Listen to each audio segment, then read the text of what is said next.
सवाल यह है कि आप इसका आपको राजनीतिक लाभ कितना होना है। अगर आपको मोदी सरकार को हटाना या विधानसभा के चुनाव जीतने हैं तो आपको वोट लाने पड़ेंगे। अब मैंने एक आंकड़ा दिया शुरुआत में, फिर रखता हूं आपके सामने। देश के अंदर 86 लोकसभा सीटें ऐसी हैं जहां आपका और कांग्रेस बीजेपी का सीधा सीधा मुकाबला है। 86 सीट्स, कोई तीसरी पार्टी नहीं है इनमें। और 82 सीट्स जीती 2019 में भारतीय जनता पार्टी, 95% सीट्स जीती। आपको सबसे पहले तो उनमें से कुछ सीटें वापस लेनी पड़ेंगी। कांग्रेस पार्टी अगर अपने दम पर बीजेपी को नहीं हरा पाएगी तो अलायंस का या किसी और गठबंधन में सीटें लेकर के लड़ने का कोई मतलब नहीं है।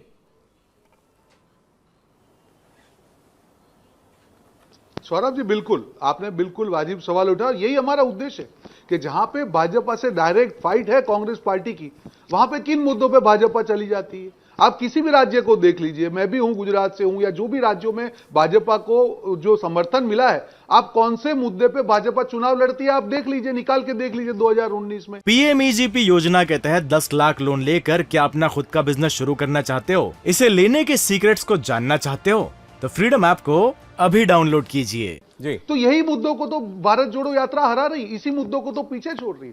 हम सिर्फ ये कहना चाह रहे हैं कि जो भी पार्टी की सरकार हो, जब आप जनता के पास जाते हैं, आपने जो काम क्या किया, आपके जो वादे थे, आपकी क्या विफलताएं, आपकी क्या योजना है, उसके नाम पे वोट मांगिए, भले कांग्रेस हो। ये बात तो आप 14 से कह रहे हैं, लेकिन आप मुझे बताइए 2014 में 2019 में दोनों बार इन्होंने सीधी टक्कर में आपको 95% से ज्यादा से मात दी है। आप कह रहे हैं 2024 में ये बदल जाएगा? बिल्कुल बदल जाएगा, क्योंकि जो माहौल बदल रहा है, गेम नैरेटिव का होता है। सौरभ जी, आप भी जानते हैं, मैं भी जानता हूं। ठीक है, नैरेटिव अगर बदल गया, जनता को ये मालूम चल गया कि नहीं, ये जो हमको लड़ा के वोट लिया जा रहा है वो गलत है, हमको हमारे चलिए ठीक, आप कह रहे हैं नैरेटिव बदल गया इसलिए इस बार नतीजा भी बदलेगा। जवाब दीजिए जयवीर शेरगिल जी, उसके बाद वारिस जी में आता हूं। जयवीर जी, वो कह रहे हैं नैरेटिव बदल गया देश का।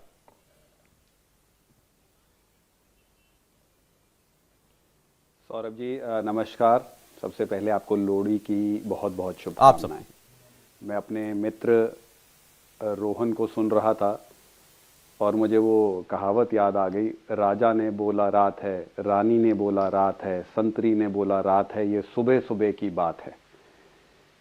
राजनीतिक तराजू में, सामाजिक तराजू में, चुनाव के तराजू में तोला जाए तो भारत जोड़ो यात्रा से ये स्पष्ट हो गया कि भारत जोड़ो यात्रा से ना तो इनके साथ वोटर जुड़ रहा है, ना तो विपक्षी दल जुड़ रहे हैं, ना तो समाज जुड़ रहा है।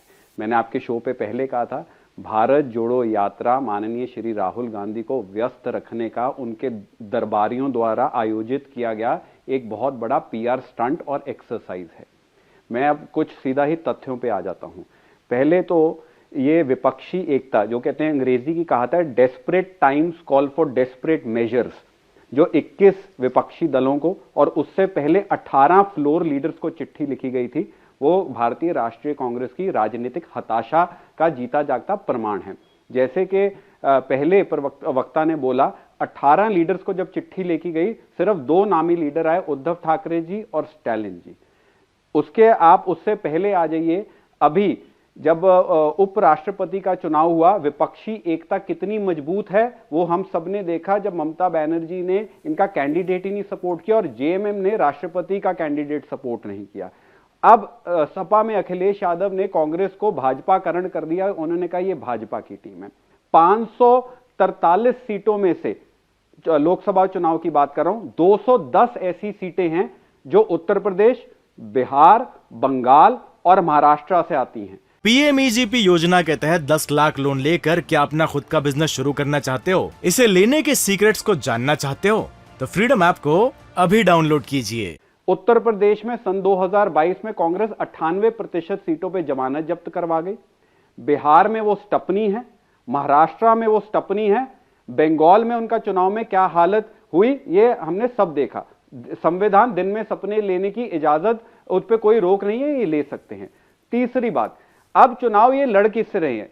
जो विपक्षी दल है और जो देश देख रहा है कि जो भारतीय राष्ट्रीय कांग्रेस है वो मुद्दाहीन है और दिशाहीन पार्टी हो चुकी है। भारत जोड़ो यात्रा से केवल नफरत, देश विरोधी बातें कि चीन हमारे सैनिकों को पीट रहा है and India is a confuse nation without a vision, वो उभर के आ रही हैं, या जगदीश टाइटलर की ताजपोशी हो रही है।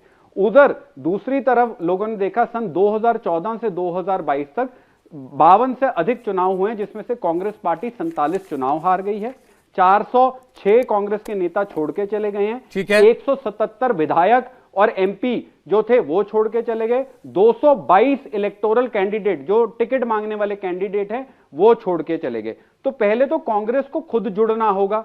इंडिया टीवी हर वक्त हर जगह डाउनलोड करने के लिए सर्च करें India TV news Google play store या ऐप स्टोर पर।